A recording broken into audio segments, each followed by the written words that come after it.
J'ai pris une décision qui est de faire des prix qui sont très accessibles. Et je pense que c'est important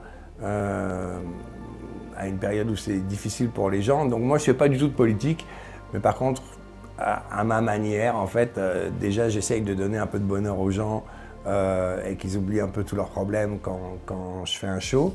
Et puis, je voulais que tout le monde puisse se le permettre, quoi, voilà.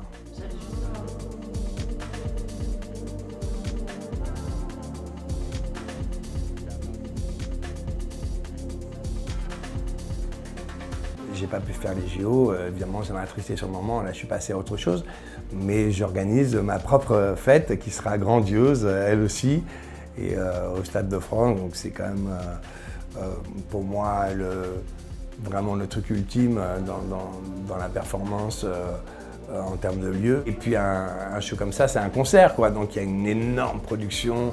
Il y a le monolithe qui est ce que j'avais utilisé au Vélodrome, mais encore beaucoup plus grand. Oui, c'est très très spectaculaire.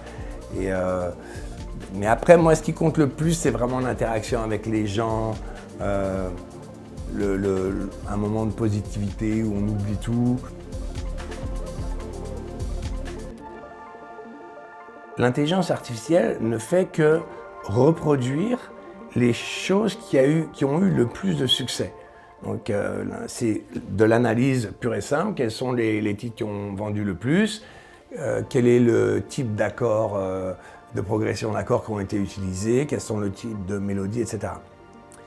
Donc en fait l'intelligence artificielle ne fait pas autre chose que ce que font tous les musiciens, sauf que les musiciens qui ont du succès, c'est ceux qui arrivent à ajouter quelque chose à ça, au niveau créativité, à faire quelque chose d'inattendu, à faire quelque chose qui n'a pas été fait avant. Et ça, l'intelligence artificielle, en tout cas aujourd'hui, n'a pas la capacité.